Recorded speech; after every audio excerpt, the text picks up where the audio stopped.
Hey guys, I went to an engine show over the weekend and picked up this 1941 BRIGGS S6 or 6S. This motor is actually 12 motors put together. Everything is just different except for the piston and cam and crank and everything. Um, this belonged to a guy that had actually died, and his friends and family was selling his he had a trailer full of parts that they were selling. They said if they didn't sell it all, they'd junk it because they didn't know what else to do with it. So me and my buddy had put this together in memory of him, and I just don't remember his name though. But we brought this back to his wife at the show next day when they started doing a prayer for him and talking about him. Um, Only thing we did not find at the show was the coil in this um, mason jar. So I'd actually built everything from that from the parts that was at the show on the trailer. And there's actually another one in there that I'm gonna reconstruct. I just gotta get a piston and rod for it, and that's it. But I gotta get it running again. I had it running this morning, but it actually flooded out. So, and it's got really, really, really good compression. I can't barely ever turn it over. And it's not the valves need to be adjusted at all because it runs perfect. Anyway, the other one just needs a piston rod and wrist pin put in new gaskets. Because I just went out and bought a new spark plug for it. And I got new wire. I've got another carburetor for it. I'm gonna build a mason jar thing for like this one that's on it. I've got the breather.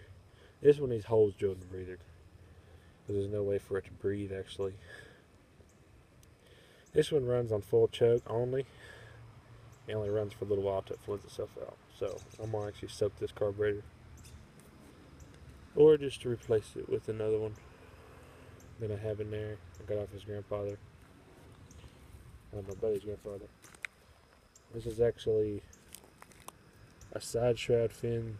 That's actually meant for this motor. It's 1941 6S. It has the base plate was different. The block was the same. So that's 1, 2, 3, 4, 5, and the flywheel 6. 7 is a coil. Head was already on it. 8 is the carburetor. 9 is the air cleaner. 10 is the exhaust because that was built for another motor. 11 was the pin that holds the relief valve and the valves. 12 was the valve cover. 13 was the rod, the stud for the valve cover. And 14 was the bolt because it came off another motor too. So it's just 14 motors put together. And the only thing I did not do with the factory settings was I put a points bypass on it because I could not find a points box anywhere on that thing. And I couldn't find any online, so I went over and got one off the trailer show. The other one is actually on the front porch, I think. Or it's in here. Nope, on the front porch. The other one is in a box, mostly complete. I don't remember where I put it. Oh, it's over here next to Suburban. Here's the other one. Got two different shrouds. Got an exhaust made where it has holes going through it. Actually, I'm going to run the exhaust.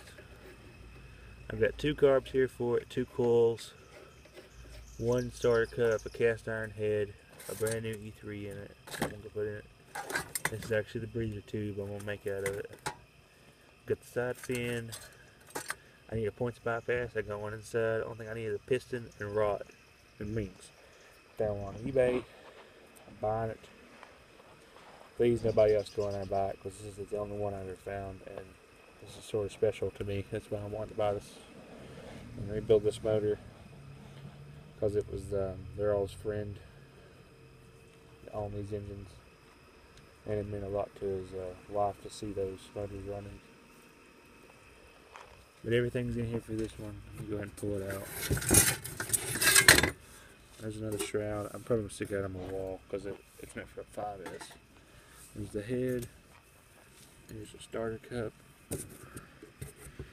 There's the side fin. It tells the plate on it, which I don't have the plate. Here's the motor.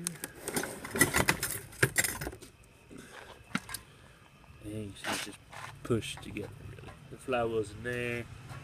The key is actually in that box. This is a different air cleaner. Here's another carburetor. That's what the mason jar with. Here's an updraft carburetor for that thing. Here's the brand new head gasket that was rebuilt by somebody. I don't know who it was. There's part of a rod. There's 2 left-handed nuts down there. There's a new connector for the end of the wire. And I've actually stuffed this wire down to this tube. Fancy wire. So, there's your coil. So I've got everything here but a piston and rods. So I'm actually going to restore that one. That one up there is staying the way it is. So there's a points bypass. So I've got everything but piston and rod, and the other one on there is $10, and I'm going after it. I'm going to my memos 2 days from now and buying the rod and piston and a gasket kit. He made the gasket for this one, except for the head gasket. He had that too. If you're wondering why this is clear, this is not moonshine. This is Coleman fuel, Coleman camp fuel. You can actually run these in your motors and they do not stop up your carbs. That's what they run. They only run Coleman camp gas fuel, like for lights. And it actually cleans the inside out, because I had gas in there the first time. It ran like crap because everything in it was still dirty. This actually cleaned it out pretty good. So the only thing I gotta do with this one is put that spark plug on it and drill holes in this, and I'm done. But I'll show you all a running video when I can on that one. And I'll do a video on the Steer Suburban, because I bought a brand new motor for it. I got tired of its Capsa, so. But there is going to be a build video on this little 6S, because I really can't find any build videos on them, so. I don't know if you can barely see it, but it's there. Comment, rate, and subscribe if you want to see any more of this motor, because I'm rebuilding it. So, bye.